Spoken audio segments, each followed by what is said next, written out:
Hello साथियों, नमस्कार। आपका स्वागत है डीएनएक्स एग्ज़ाम वॉरियर्स में। आज एक छुट्टी के बाद आज आपकी क्लास हुई है प्रैक्टिस सेट नंबर 9 की। इससे पहले हम आपको बता दें कि हमने सोचा था कि आपकी जो ये क्लास की जो पीडीएफ है वो हम टाइप करा के लाएं, लेकिन हमने उसमें पोल डाला था। तो पोल में लगभग 70% से अधिक लोगों ने कहा है कि आप हैंड राइटिंग नोट्स में ही लाइए। तो हम इस क्लास को हैंड राइटिंग नोट्स में ही ला रहे हैं। अगर आपको उसमें चाहिए, टाइप बाई चाहिए, अगर टाइप करा के लाएं हम, तो आप उस पोल में जाकर वो उस परसेंटेज को बढ़ाइए, तो हम हो सकती है नेक्स्ट क्लास टाइप करा के लाएं, या नहीं तो फिर हैंड राइटिंग नोट्स में ही चलेगी आपकी प्रॉपर क्लास। तो क्लास नंबर 9 जुड़ने से पहले हम आपको बता दें, इसकी 8 क्लासेस हो चुकी हैं और उन सभी आठों क्लासों की पीडीएफ जो है वो मेरे टेलीग्राम चैनल पर अपलोडेड है। जो इस चैनल का नाम है वही नाम से टेलीग्राम चैनल है। लगभग 1000 से ऊपर सब्सक्राइबर हैं उसमें टेलीग्राम पर। तो आप उसे ज्वाइन करिए, तो आपको वहाँ पर हर क्लास की पीडीएफ मिल जाती है। और आप एक भी क्लास मिस ना हो, इसलिए चैनल को सब्सक्राइब जरूर कर लें, जिससे कि आपको जैसे ही क्लास अपलोड हो आपके पास नोटिफिकेशन पहुँच जाए। तो बिना किसी देरी के आपकी क्लास को शुरू करते हैं। प्रैक्टिस सेट 9 शुरू करने से पहले प्रैक्टिस सेट नंबर 5 के कुछ रिवीजन प्रश्न हैं 5, जिसमें पहला है कनक रेले का संबंध किस दो शास्त्रीय नृत्यों से है। तो कनक रेले का संबंध किससे? कथकली और मोहिनीअट्टम। और ये दोनों कहाँ के हैं शास्त्रीय नृत्य? तो ये केरल के शास्त्रीय नृत्य हैं। आर के बीजापुरे किस वाद्य यंत्र से संबंधित हैं? तो हारमोनियम से संबंधित हैं। 37वें राष्ट्रीय खेल गोवा में पदक तालिका में कौन सा राज्य शीर्ष पर रहा? तो महाराष्ट्र शीर्ष पर रहा। चौथा क्वेश्चन है एक्रॉस द ब्लैक वाटर पुस्तक किसने लिखी? तो मुल्क राज आनंद ने लिखी। किसने? मुल्क राज आनंद ने लिखी। पांचवा क्वेश्चन है कर्मचारी निर्वाह मजदूरी का प्रबंधन संविधान के किस आर्टिकल में है? तो आर्टिकल 43 में है, निर्वाह मजदूरी। पहला क्वेश्चन है घुरेही किस राज्य का लोक नृत्य है? तो ये हिमाचल प्रदेश का है। किसका? हिमाचल प्रदेश का। और इसी प्रकार डांगी और पांगी ये कहाँ के? हिमाचल प्रदेश के हैं। राक्षस हैं कायांग कहाँ का है? तो हिमाचल प्रदेश का है। नाटी हुआ हिमाचल कैसी है? नाटी है। बढ़ा अब भी बढ़ा गई हैं, क्योंकि बहुत समय हो गया हमें पढ़ते पढ़ते हिमाचल को, अब वो बढ़ा गई हैं। और बिडसू घूंघटी और घुटनों के भर चलने लगी। बढ़ा गई हैं, बिरसू हो गई हैं, तो घुटनों के भर चलने लगी। तो घुघटी किसकी? हिमाचल प्रदेश की। इसी प्रकार वेस्ट बंगाल की है ब्रिता, मरसिया और बाउल। कहाँ का है? वेस्ट बंगाल का है। कर्नाटक का आप सुग्गी और यक्षगान कभी मत भूलना, इसमें से यक्षगान मोस्ट इम्पोर्टेंट है। झारखंड का फगुआ और झीका दशा ये कहाँ के हैं? ये झारखंड के हैं। दूसरा क्वेश्चन है बाजूबुर किस भारतीय शास्त्रीय नृत्य की शैलियों में से एक है? तो भरतनाट्यम से। किससे? भरतनाट्यम से। अगर हम बात करें कि पड्डा नल्लूर किसकी शैली है? तो ये भरतनाट्यम की शैली है। मेला टूर किसकी है? तो ये भी भरतनाट्यम की शैली है। भरतनाट्यम को जब शुरुआत करते हैं, भरतनाट्यम डांस की जब शुरुआत करते हैं, तो ये किससे? आला रिपू से होती है। आला रिपू से होती है। और अंत जब होता है तो इसका थिल्लाना या तिल्लाना पर इसका अंत होता है। इसका कटका हस्त मुद्रा होती है, जहाँ ओम का प्रतीक होता है। 3 उंगलियों से ओम बनाया जाता है। वाद्य यंत्र इसमें कौन कौन से बजाए? मृदगम, बांसुरी और बीड़ा और बांसुरी बजाए जाते हैं इसमें वाद्य यंत्र। इसके कलाकार हैं रुक्मणी देवी। लीला सैमसन का संबंध किससे है? तो भरतनाट्यम से है। बैजंती माला का संबंध किससे? तो भरतनाट्यम से। गायत्री गोविंद हुई और कुमारी कमला हुई, ये किसके? ये भरतनाट्यम से संबंधित हैं।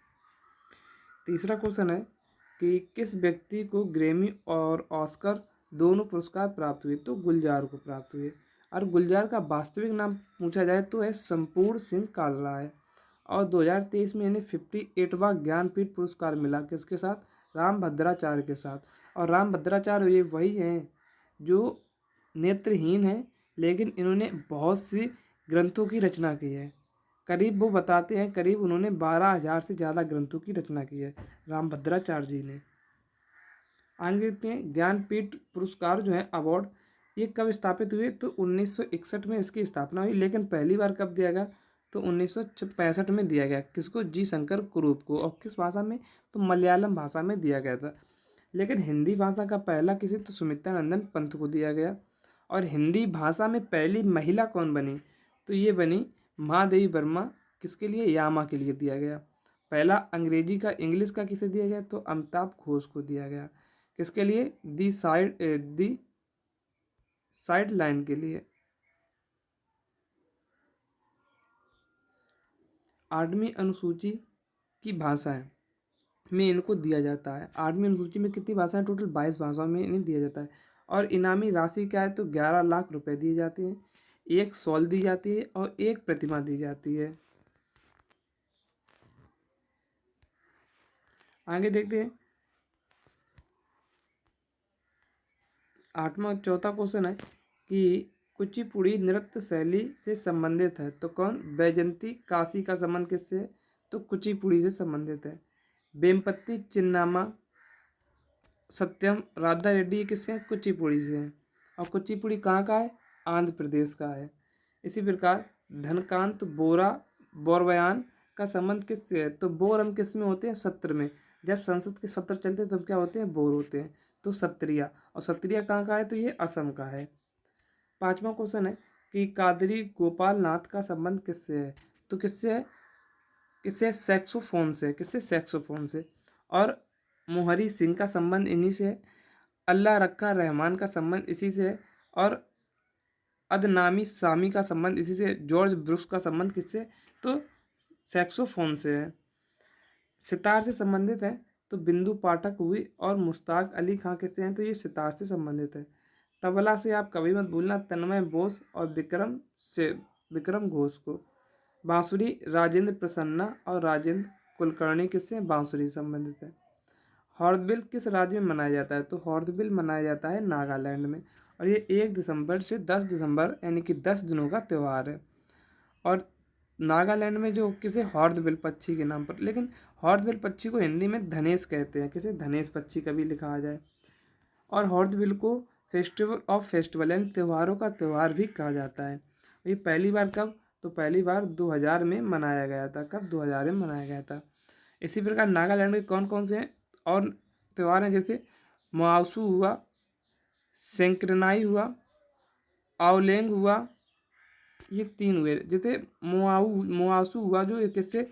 आओ जनजाति के जो आवा। और सेंक्रेनई किससे? तो ये अंगामी जनजाति के द्वारा। आवलेंग किससे?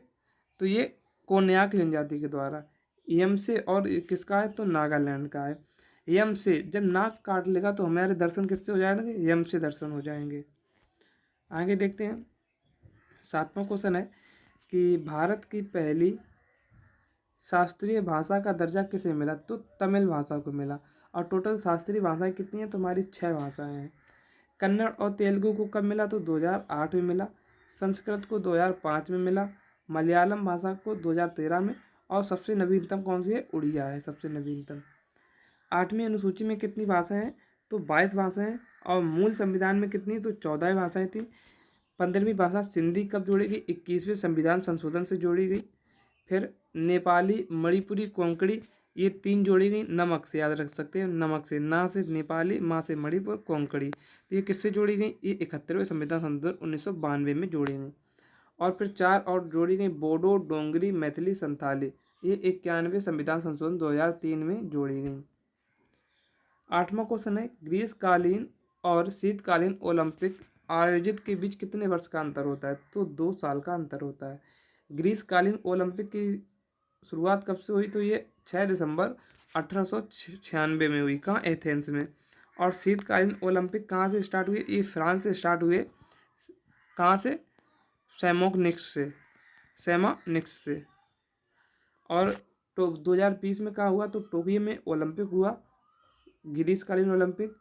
फिर उसके बाद 2022 में क्या हुआ? ये विंटर ओलंपिक हुआ। कहाँ? बीजिंग में। फिर 2024 में क्या? पेरिस ओलंपिक होने को है। और विंटर ओलंपिक कब होंगे? इटली में होंगे 2026 में। सबसे पहले युवा ओलंपिक खेल कब शुरुआत हुए? तो 2010 में कहाँ? सिंगापुर से। 9वां क्वेश्चन है truth and truth love and the little malice आत्मकथा किस लेखक की है? तो खुशवंत सिंह की है, खुशवंत सिंह की। खुशवंत सिंह बहुत अच्छे लेखक हैं। इनकी कुछ पुस्तकें हैं जैसे ट्रेन टू पाकिस्तान किसके? तो खुशवंत सिंह की है। जब भारत और पाकिस्तान के बीच बंटवारा हुआ था और भारत और पाकिस्तान से जाने वाली ट्रेन या पाकिस्तान से भारत आने वाली ट्रेन का जो वर्णन है वो ट्रेन टू पाकिस्तान में मिलता है। दी कंपनी ऑफ ए वुमेन किसकी है? तो ये भी खुशवंत सिंह की है। दी सनसेट क्लब किसकी है? खुशवंत सिंह की। दिल्ली ए नोबेल हुई और बी इंडियंस हुई, ये किसकी है? तो खुशवंत सिंह की है। चेतन भगत की आप कभी मत भूलना। दी 5 पॉइंट संबंध और 3 मिस्टेक्स ऑफ माई लाइफ। जो दी 5 पॉइंट ऑफ संबंध है इस पर 3 इडियट पिक्चर बनी और दी मिस्टेक ऑफ लाइफ किससे? कायपोचे पुस्तक बनी, फिल्म बनी।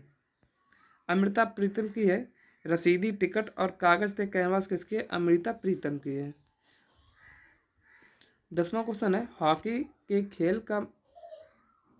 के खेल के दौरान किसी उल्लंघन के बाद यदि किसी खिलाड़ी को पीला कार्ड दिखाया जाता है तो उसे डेज के लिए पिच से बाहर कर दिया जाता है। तो कितने? 5 मिनट के लिए बाहर कर दिया जाता है। रेड कार्ड दिखाता है तो खेल से निलंबित, आप खेल नहीं खेल सकते हो उस वाला मैच में। ग्रीन कार्ड आपको चेतावनी दी जाती है। ब्लू कार्ड में आप 10 मिनट तक बाहर बैठोगे और ब्लैक कार्ड आपकी अयोग्यता को दर्शाता है। 11वां क्वेश्चन है कौन सा डीपीएसपी गांधीवादी सिद्धांत है? तो ग्राम पंचायत का गठन जो आर्टिकल 40 है ये गांधीवादी सिद्धांत है। गांधीवादी सिद्धांत में कुछ आर्टिकल आते हैं जैसे आर्टिकल 40 हुआ, आर्टिकल 43 हुआ, आर्टिकल 43 भी हुआ, आर्टिकल 40, 47, 48, ये किस में आते हैं? ये गांधीवादी सिद्धांत में आते हैं। आर्टिकल 50 में क्या है? न्यायपालिका से कार्यपालिका का पृथक्करण है। आर्टिकल 44 में क्या है? समान नागरिक संहिता। आर्टिकल 51 में क्या है? अंतर्राज्यीय शांति है। 12वां क्वेश्चन है कि भारतीय संविधान का देश भारतीय नागरिकों के मौलिक कर्तव्यों को परिभाषित करता है। तो भारतीय संविधान का जो आर्टिकल 15A है वो किसे? तो भारतीय नागरिकों के मौलिक कर्तव्य को परिभाषित करता है। मौलिक कर्तव्य किस में दिए गए हैं? तो ये मौलिक कर्तव्य भाग 4 के काम में दिए गए हैं। कहाँ से लिया गया? तो इसे रूस से लिया गया है, सरदार स्वर्ण सिंह समिति से लिए गए हैं। और कितने सदस्य थे सरदार स्वर्ण सिंह समिति में? 12 सदस्य थे। और ये लागू कब हुआ? ये लागू हुआ कब? 3 जनवरी 1977 को। और ये 42वें संविधान संशोधन से लागू किए गए 1976 में आए थे। मौलिक कर्तव्य कितने टोटल जब आए थे तब कितने थे? 10 थे। 11वां मौलिक कर्तव्य कब जोड़ा गया? तो ये 86वें संविधान संशोधन 2002 में जोड़ा गया। 0 से 6 वर्ष के बच्चों के लिए शिक्षा। आगे देखते हैं 13वां क्वेश्चन है कि एक पिता अपने नौजवान बेटे और उसके किशोर मित्र को भारत की समृद्ध सांस्कृतिक विरासत यानी कि भारतीय विरासत स्थल के बारे में बताता है तो इसमें किस आर्टिकल का वह प्रचार कर रहा है? तो आर्टिकल 15 का F। आर्टिकल 15 के ई में क्या दिया है कि सभी धर्मों के बंधुत्व को बढ़ाना है। आर्टिकल 15D में दिया गया है देश सेवा के आह्वान पर हमें जाना चाहिए, यानी कि देश को जब हमारी जरूरत पड़े तब हम देश के लिए सदैव तत्पर खड़े रहें। आर्टिकल 51 का C कहता है संप्रभुता एवं अखंडता और एकता बनाए रखना। 14वां क्वेश्चन है फंडामेंटल ड्यूटीज मौलिक कर्तव्य में कौन सा आर्टिकल राष्ट्रगान के सम्मान से संबंधित है? तो आर्टिकल 15A जिसमें राष्ट्रीय ध्वज का हमको सम्मान करना चाहिए, राष्ट्रगान का सम्मान करना चाहिए और भारतीय संविधान का पालन करना चाहिए। आर्टिकल 15 का B कहता है राष्ट्रीय आंदोलन में उच्च आदर्श। कोई भी राष्ट्रीय आंदोलन उसमें आदर्श महत्वपूर्ण होते हैं। 15वां क्वेश्चन है किसी समिति ने मौलिक कर्तव्यों का पालन न करने पर जुर्माना या सजा का प्रावधान रखा था। तो किसने? स्वर्ण सिंह समिति ने रखा था प्रस्ताव, लेकिन यह पास नहीं हुआ। 16वां क्वेश्चन है मौलिक कर्तव्य हैं तो सार्वजनिक संपत्ति की रक्षा करना मौलिक कर्तव्य है, बिल्कुल सही बात। देश की संप्रभुता को बनाए रखना मौलिक कर्तव्य है, बिल्कुल सही बात। सद्भाव और भाईचारे की भावना को बनाए रख देना ये भी मौलिक कर्तव्य है। 17वां क्वेश्चन है कि बुद्ध स्तूप की संरचना का हिस्सा है। तो हर्मिका जो होता है बुद्ध में स्तूप में होता है, छत्र होता है, अंडा होता है, ये होते हैं। अगर पूछे मुख्य जो हिंदू धर्म के मुख्य देवता के जो जहाँ वे विराजमान होते हैं उनका स्थान क्या होता है, गर्भगृह कहा जाता है उसे, मंदिर के सबसे अंदर का। बिहार, बिहार जो है, बिहार शब्द का ये किसके लिए प्रयोग किया जाता है बौद्ध धर्म में, तो निवास स्थान बौद्ध भिक्षुओं के लिए। चैत्य शब्द का प्रयोग किया जाता है प्रार्थना कक्ष के लिए। सबसे बड़ा स्तूप कौन सा है, तो केसरिया स्तूप है। कौन सा, केसरिया स्तूप। 18वां क्वेश्चन है, भरूच स्तूप जातक कथाओं और कहानियों का चित्रण करता है, एक किस राज्य में है, तो ये मध्य प्रदेश में है। और जातक कथाएं क्या हैं, तो भगवान बुद्ध के जन्म के पूर्व की कहानियां हैं जातक कथाएं। टोटल कितनी है, तो 549 हैं जातक कथाएं। रामभर स्तूप कहाँ है, तो ये उत्तर प्रदेश में। और धमियक स्तूप कहाँ है, तो ये भी उत्तर प्रदेश में है। हिंदू धर्म में कुल कितने संस्कार बताए गए हैं, तो 16 संस्कार बताए गए हैं। और अंतिम संस्कार 16वां संस्कार कौन सा है, तो अंतिम संस्कार है। आगे देखते हैं 19वां क्वेश्चन है, मगध महाजनपद देश नदियों से घिरा है, तो कौन सी, गंगा और सोन नदी से घिरा है। और ये गंगा के दक्षिण में है मगध जनपद। मगध महाजनपद की राजधानी क्या थी, तो ये राजधानी राजगिरह बनी कुछ समय के लिए, गिरिब्रज बनी और फिर पाटलिपुत्र भी बनी। टोटल महाजनपदों की संख्या कितनी है, 16 महाजनपद हैं। इसका बारे में कहाँ पता चला है, तो अंगुत्तर निकाय जो बौद्ध धर्म का ग्रंथ है और भगवती सूत्र जो जैन धर्म का ग्रंथ है, इनसे हमें पता चला कि महाजनपदों की संख्या कितनी थी, 16 थी। लेकिन अष्टाध्यायी पुस्तक जो पाणिनि ने लिखी है उसमें उन्होंने बताया है कि 22 महाजनपद थे। कितने, 22। मगध पर शासन, तो सर्वप्रथम मगध जो था वो सबसे शक्तिशाली जनपद था और इस पर शासन करना शुरुआत हुआ तो HSNM यानी कि सबसे पहले हर्यक वंश का आया, फिर शिशुनाग वंश का, फिर नंद वंश का, फिर मौर्य वंश का। हर्यक वंश का संस्थापक कौन है, तो बिंबिसार है। शिशुनाग वंश ने अपने ही नाम पर रखा था, तो शिशुनाग वंश ने शिशुनाग है। नंद वंश का महापद्म नंद है और मौर्य वंश का चंद्रगुप्त मौर्य है। 20वां क्वेश्चन है, हर्यक वंश का शासक अजातशत्रु देश का पुत्र था, तो किसका पुत्र, बिंबिसार का पुत्र था। किसका, बिंबिसार का। बिंबिसार कब से कब तक रहा, तो 544 BC से 492 BC यानी कि बिफोर क्राइस्ट। भारत का सबसे लंबा शासनकाल किसका है, तो इन्हीं का है। किसका, बिंबिसार का है। अजातशत्रु किसके लड़का थे, तो बिंबिसार के। इन्होंने अपने पिता की हत्या की और ये प्रथम पितृहंता कहलाए। उदयन जो है ये द्वितीय पितृहंता कहलाए। अंतिम शासक कौन था इनका, नागदशक था। और नागदशक की हत्या किसने की, तो नागदशक की हत्या शिशुनाग ने की। नंद वंश का अंतिम शासक कौन था, तो घनानंद था और घनानंद के समय ही सिकंदर ने आक्रमण किया था। 22वां क्वेश्चन है, रावी, चेनाब, झेलम किस नदी की सहायक नदियां हैं, तो सिंधु नदी की सहायक नदियां हैं। इसका उद्गम स्थल कहाँ है, तो मानसरोवर झील है। मुहाना कहाँ है, ये गिरती कहाँ है, तो अरब सागर में गिरती हैं। अन्य नदियाँ कौन सी हैं इनकी, अन्य सहायक नदी तो जास्कर हुई, सियोक हुई, गिलगित हुई, हुंजा हुई। ये कैसी सहायक नदियाँ हैं, किसकी, सिंधु की सहायक नदियाँ हैं। 23वां क्वेश्चन है कि चंबल, हिंडल और टोंस किसकी सहायक नदियाँ हैं, तो ये किसकी सहायक नदियाँ हैं, ये यमुना की सहायक नदियाँ हैं। अन्य सहायक नदियाँ जैसे केन हुई, बेतपा हुई, सेंगर हुई, रिहंद हुई, ये कैसी हैं, तो इनकी सहायक नदियाँ हैं।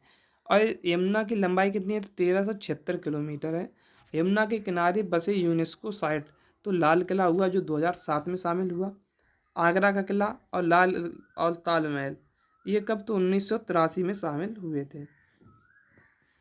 24वां क्वेश्चन है, टीला, सेती और बेरी किसकी सहायक नदी हैं, तो ये घाघरा की सहायक नदी है। इसे करताली नाम से भी जाना जाता है। राप्ती, छोटी गंडक और शारदा या बूढ़ी गंगा ये किसकी हैं, तो ये भी घाघरा की सहायक नदियाँ हैं। और गोरखपुर किस नदी के किनारे बसा है, तो राप्ती नदी के किनारे बसा है। 25वां क्वेश्चन है, गोदावरी की सहायक नदियाँ हैं, तो प्राणहिता हुई, पूर्णा हुई, मंजीरा हुई, पेनगंगा हुई। पेनगंगा, वेनगंगा ये किसकी, गोदावरी की है। मनेर हुई, प्रवरा हुई, तो प्रवरा हुई, प्राणहिता हुई, मंजीरा हुई, पेनगंगा हुई और बेनगंगा हुई। ये मोस्ट इम्पोर्टेंट है गोदावरी की। और ये भारत के स्तर पर बहने वाली दूसरी सबसे लंबी नदी है। इसकी लंबाई कितनी है, तो 1465 किलोमीटर है। उद्गम स्थल कहाँ है, तो त्र्यंबकम की पहाड़ी, नासिक, महाराष्ट्र में इसका उद्गम स्थल है। 26वां क्वेश्चन है भागीरथी की प्रमुख सहायक नदी है तो कौन सी है? भीलांगना है। आगे देखते हैं 27वां क्वेश्चन है औद्योगिक नीति 1956 की अनुसूची 1 में कितने उद्योग को सूचीबद्ध किया गया? तो 17 उद्योग को सूचीबद्ध किया गया है। कुल सूची कितनी थी? तो 3 सूची थी। जब औद्योगिक नीति 1956 आई तो इसको कौन लाया? तो पीटी नेहरू लाए और इन्हें 3 भागों में बांटा, अनुसूची ए, अनुसूची बी, अनुसूची सी। जो अनुसूची ए में 17 को रखा, अनुसूची बी में 12 को रखा और जो बाकी बचे उनको किस में रख दिया? तो सी में रख दिया। 28वां क्वेश्चन है कि भारत में वित्तीय वर्ष की अवधि कितनी होती है? तो 1 अप्रैल से 31 मार्च तक होती है और 1967 से पहले यह 1 मई से 30 अप्रैल तक होती थी। आरबीआई का कब से? तो 1 जुलाई से 30 जून तक होता था, लेकिन 2021 में संशोधन करके इसको 1 जुलाई से 31 मार्च कर दिया गया। 29वां क्वेश्चन है संतुलित बजट से आप क्या समझते हैं? तो राजस्व के बराबर व्यय हो जाए तो संतुलित बजट, यानी कि एक्सपेंडिचर इक्वल टू रेवेन्यू, तो क्या हो जाता है? हमारा संतुलित बजट हो जाता है। अगर एक्सपेंडिचर कम हो जाए, रेवेन्यू बढ़ जाए तो हमारा अधिशेष बजट कहलाता है, और एक्सपेंडिचर जो है हमारा बढ़ जाए और रेवेन्यू कम हो जाए तो ये घाटे का बजट कहलाता है। कैसा? घाटे का बजट। 30वां क्वेश्चन है किस देश में सर्वप्रथम शून्य आधारित बजट पेश किया गया? तो यूएस में किया गया। कब? 1970 में। किसने? पीटर पायर ने किया। भारत में शून्य बजट पहली बार किसने? तो 1983 में विज्ञान एवं प्रौद्योगिकी मंत्रालय ने किया था। और पूर्णता बात की जाए तो 1986 में भारत ने प्रयोग किया। प्रयोग कब किया? 1987 में प्रयोग किया। पहली बार किस राज्य ने किया? तो महाराष्ट्र ने किया। विव गियोर के किस रंग में प्रकाश की ऊर्जा न्यूनतम होती है? तो लाल रंग में होती है। और विव गियोर और श्वेत प्रकाश में कितने कलर होते हैं? 7। अगर बात करें ऊर्जा तो वॉयलेट यानी कि बैगनी में सर्वाधिक ऊर्जा होती है, लेकिन रेड में क्या होती है? कम होती है। तरंग दैर्घ्य वॉयलेट में यानी कि बैगनी में कम होती है, लेकिन तरंग दैर्घ्य लाल कलर में सर्वाधिक होती है। आवृत्ति की बात की जाए तो बैगनी की आवृत्ति ज़्यादा होती है और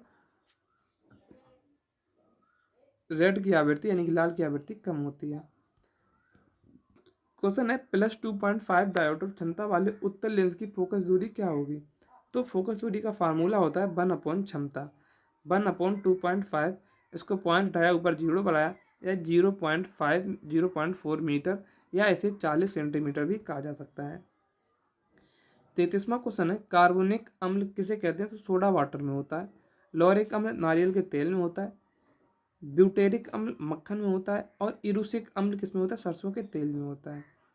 34वां क्वेश्चन है टमाटर में कौन सा अम्ल पाया जाता है? तो ऑक्जेलिक अम्ल पाया जाता है, जो पालक में भी पाया जाता है। एसिडिक अम्ल क्या होता है? एसिडिक अम्ल किसमें पाया जाता है? तो सिरका में, CH3COOH। टार्टरिक अम्ल किसमें? इमली में पाया जाता है, तो HCOOH होता है। मैलिक अम्ल सेब में पाया जाता है। फॉर्मिक अम्ल या मेथनोइक अम्ल किसमें? डंक में, जिसमें जैसे चींटी, मधुमक्खी हुई, ततैया हुआ, इसके डंक में कौन सा? फॉर्मिक एसिड पाया जाता है। सिट्रिक एसिड खट्टे पदार्थों में, नींबू हुआ, इनमें पाया जाता है। HCl मनुष्य के पेट में होता है। बेंजोइक घास में पाया जाता है। और लेनिक अम्ल वनस्पति तेल में पाया जाता है। और ओलिक जैतून में पाया जाता है। 35वां क्वेश्चन है कौन सा रोग कवक के कारण होता है? तो दाद, खाज, खुजली, गंजापन, ये किससे? जो कवक से जनित रोग हैं। विषाणु यानी वायरस से जनित रोग हैं, जैसे चिकन पॉक्स हो गया, रेबीज हुआ, खतरनाक बीमारियां होंगी। खसरा, हर्पीज आप बहुत खतरनाक बीमारी है। मेनिनजाइटिस ये किसके? तो ये मस्तिष्क है। ट्रैकोमा ये आँख की बीमारी है। पोलियो हुआ, एड्स हुआ, चेचक हुआ, छोटी माता हुआ, डेंगू हुआ, गलसोद हुआ, ये किसके हैं? तो ये विषाणु यानी कि वायरस से जनित रोग हैं।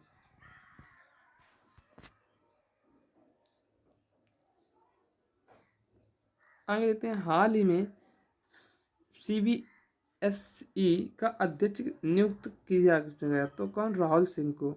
इस तरह स्थापना CBSE की कब हुई? तो 1929 में हुई।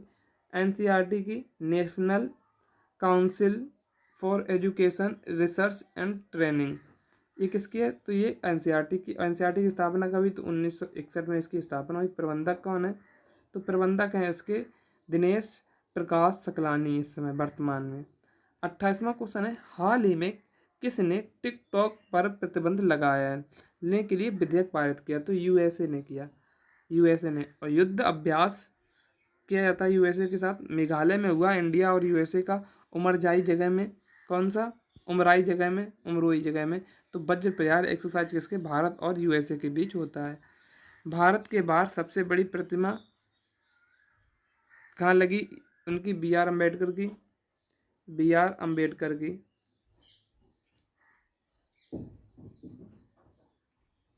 अम्बेडकर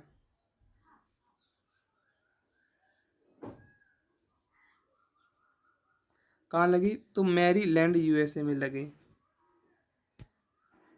30वां क्वेश्चन है, हाल ही में कहाँ विश्व आध्यात्मिक महोत्सव आयोजन किया गया, तो हैदराबाद में किया गया।